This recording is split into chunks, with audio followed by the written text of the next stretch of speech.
Hello guys, welcome back to my YouTube channel creative commerce. तो आज से हम अपनी इंडियन इकोनॉमिक डेवलपमेंट शुरू करेंगे। हमारा इंडियन इकोनॉमिक डेवलपमेंट का पहला चैप्टर है Indian economy on the eve of independence, यानी कि जब हम लोग आज़ाद हुए थे उस टाइम पे हमारी इंडियन इकोनॉमी की क्या हालत थी, उसी के बारे में हम आज इस चैप्टर में पढ़ेंगे। ठीक है, आज हम पढ़ेंगे कि जब हमारी, पहले तो ये बताओ कि जब हमारी इंडिया में ब्रिटिशर्स नहीं आए थे उस टाइम पे क्या था। ब्रिटिशर्स के आने से पहले हमारी इंडिया की जो इनकम की वो सबसे ज़्यादा किस सेक्टर पे बेस्ड थी?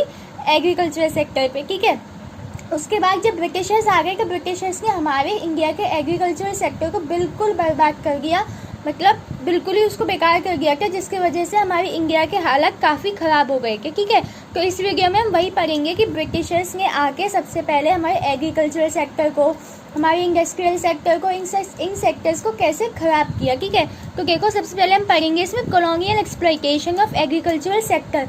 ठीक है, इसमें देखो सबसे पहले ब्रिटिशर्स ने क्या किया था। ब्रिटिशर्स क्या करते थे, सबसे पहले तो ज़मींदार जो होते थे वो, इसमें हमने एक सिस्टम पढ़ा था ज़मींदारी सिस्टम, ये आपने शायद हिस्ट्री में भी पढ़ा होगा 8th 9th क्लास में ऐसे ही। ठीक है, 6th 7th क्लास 8th में ऐसे हिस्ट्री में भी किया होगा आपने चैप्टर। इस चैप्टर नहीं, ये सिस्टम के बारे में, इसका नाम है ज़मींदारी सिस्टम। इस सिस्टम में क्या होता था, जो ज़मींदार होते थे वो इंडियन से काम कराते थे उनकी ज़मीन पे। ठीक है, ज़मीन पे काम कराते थे और ज़मीन किसकी होती थी? ज़मीन भी हमारे इंडियंस की होती थी। इंडियंस को ही काम करना पड़ता था और किसके कहने पे? ज़मींदार के कहने पे। और ज़मींदार कौन होता था? ब्रिटिशर्स होते थे।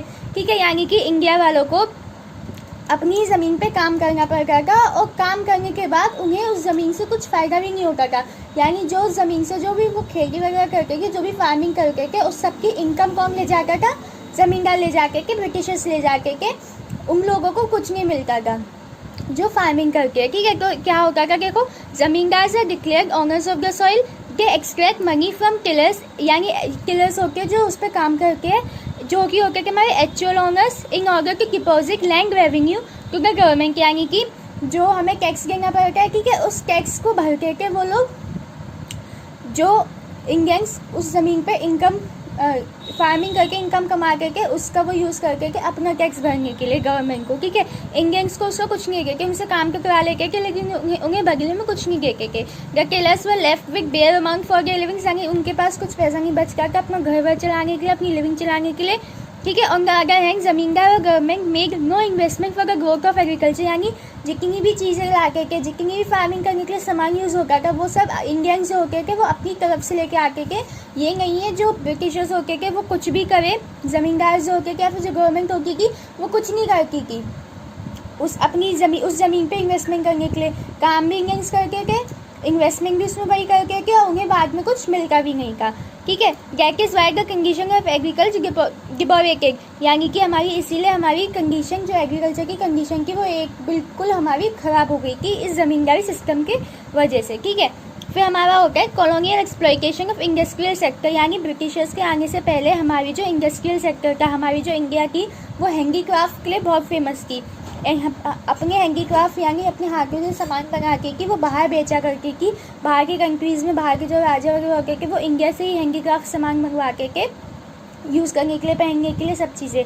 ठीक है, लेकिन ब्रिटिशर्स के आने के बाद उन लोगों ने इसे भी बिल्कुल ख़राब कर दिया। उन्होंने देखो क्या किया, foreign demand for Indian handicrafts was destroyed by way of heavy duties on the exports, यानी हम लोग यहाँ से सामान भेजा करते थे पहले, लेकिन ब्रिटिशर्स ने आके क्या किया, उन पे हैवी ड्यूटीज़ लगा दिया, यानी हैवी टैक्सेस लगा दिए हमारे एक्सपोर्ट पे। अब एक्सपोर्ट पे टैक्स ज़्यादा होंगे, ठीक है, हमें यहाँ से भेजने में पैसे ज़्यादा लगेगा, तो हम अपना प्राइस भी ज़्यादा करेंगे, और हम अगर प्राइस ज़्यादा करेंगे तो क्या होगा, हमारा जो सामान है बाहर नहीं बिकेगा, क्योंकि ज़्यादा महंगी चीज़ को कोई लेगा नहीं, और एक्सपोर्ट पे ज़्यादा टैक्स लगाने की वजह से हमारा जो सामान होता था वो महंगा हो जाता था।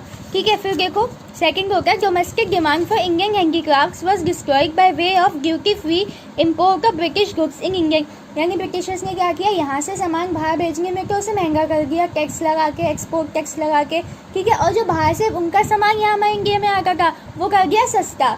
ठीक है, जिसके वजह से हमारे जो इंडिया के लोग होते हैं कि अब वो बाहर से अब यहाँ से सामान नहीं खरीद सकते कि यानी यहाँ से अपना सामान बाहर तो भेज नहीं सकते कि वो लोग, लेकिन बाहर से सामान खरीद के गए क्योंकि बाहर से उन्हें सस्ता मिलता था, क्योंकि ब्रिटिशर्स ने इम्पोर्ट का जो टैक्स था वो बिल्कुल ख़त्म कर दिया था, जिसकी वजह से बाहर से हमें सामान सस्ता पड़ता था। यानी ब्रिटिशर्स की इनकम ज़्यादा होती कि हमारे इंडियंस की इनकम धीरे धीरे करके ख़त्म हो गई। ऐसे उन्होंने हमारे हैंडीक्राफ्ट को भी ख़त्म कर दिया था। ठीक है, फिर हमारा होता है colonial exploitation of international trade, यानी कि इंटरनेशनल ट्रेड को कैसे ख़त्म किया, ख़राब किया उन्होंने।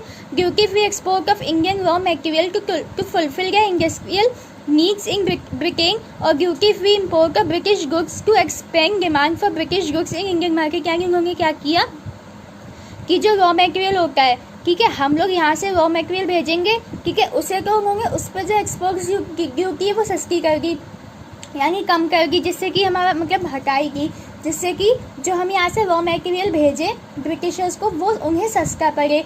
ठीक है, और उन्होंने क्या किया, वहाँ से जो प्राइमरी गुड वो लोग भेज के उसे कर दिया उन्होंने इम्पोर्ट फ्री, यानी वहाँ से प्राइमरी गुड आने की उन्होंने सस्ती कर दी, जिससे कि हम लोगों को कब उन्हें बना दिया एक्सपोर्टर रॉ मटेरियल का और इम्पोर्टर बना दिया इंडियंस को प्राइमरी गुड का। अब देखो, कोई रॉ मटेरियल हमेशा सस्ता पड़ेगा और जो रॉ मटेरियल से प्राइमरी जो एक सामान बन जाएगा, ठीक है, जो सामान बन जाएगा तो वो हमें महंगा पड़ेगा।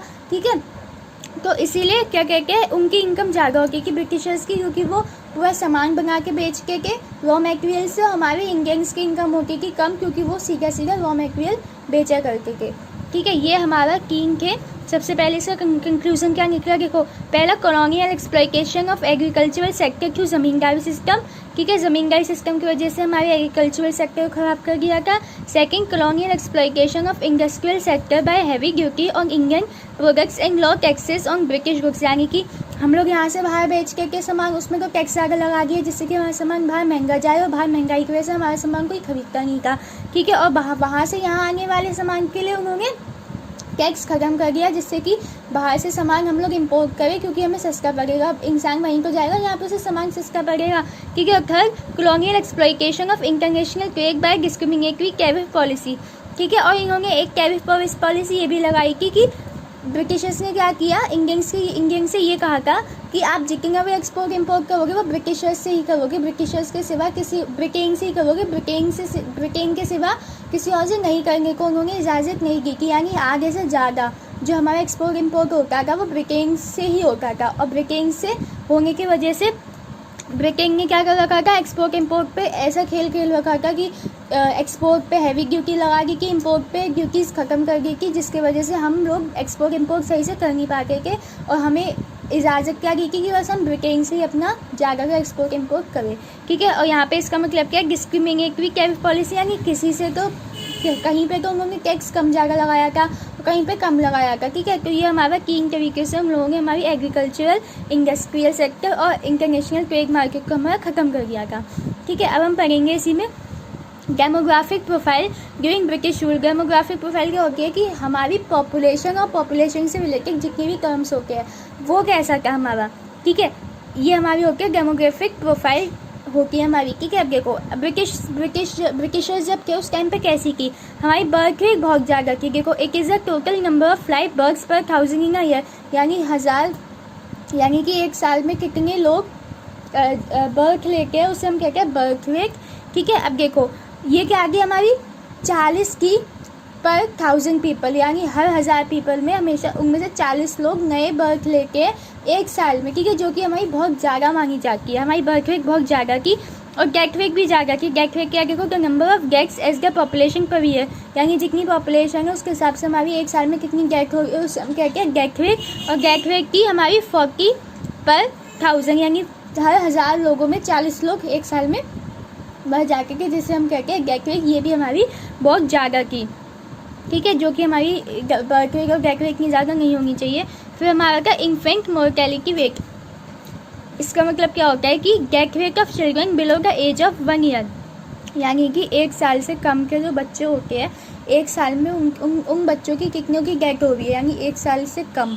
ठीक है, यानी 1000 लोग हैं, 1000 में से अगर 25 बच्चे 1 साल से कम की एज के, ठीक है, तो उनमें से कितनों की डेथ हो रही है उसे हम कहते हैं इन्फेंट मोर्टेलिटी रेट। ठीक है। तो देखो वो हमारी उस टाइम पे कितनी की 218 पर 1000, यानी अगर 1000 बच्चे हैं, 1000 में से 218 बच्चे ऐसे के जो 1 साल से कम की उम्र में उनकी डेथ हो गई की, जो कि बहुत ज़्यादा है। और ये क्यों हो गई की? क्योंकि हमारा जो हेल्थ केयर था वो बहुत ख़राब था। ठीक है। फिर हमारा होता है लाइफ एक्सपेक्टेंसी, यानी कि average life of a person, यानी कि एक इंसान एक एवरेज लाइफ कितनी की, एवरेज कितने टाइम तक जी पाता था, जो कि था बस 32 ईयर्स एट दैट टाइम, यानी बस 32 साल तक ही कोई इंसान एवरेज जी पाता था, उससे ज़्यादा नहीं। ठीक है। फिर हमारा आता है लास्ट इसमें लिटरेसी रेट। लिटरेसी रेट क्या होगा? देखो number of person who can read and right his name, his और हर नेम, यहाँ पे लिख लेना हिज और हर नेम, यानी कि ऐसे लोग जो अपना नाम लिख और पढ़ सकते हैं, उसे हम कहेंगे लिटरेसी रेट, जो कि था बस उस टाइम पे 16%। बस उनमें से फीमेल की बस 7% और बाकी के बचे हुए मेल के, यानी जो कि 16% काफ़ी कम होता है। ठीक है। तो ये हमारा डेमोग्राफिक प्रोफाइल था उस टाइम पे। ठीक है। अब देखो एक क्लास पॉइंट आता है आज की वीडियो का, foreign trade under British rule, यानी फॉरेन ट्रेड क्या है मैंने आपको बता दिया है कि net exporter of primary products and importer of finish goods, यानी प्राइमरी प्रोडक्ट यानी रॉ मटेरियल का हमें एक्सपोर्टर बना दिया था और फिनिश गुड्स का हमें इम्पोर्टर बना दिया था।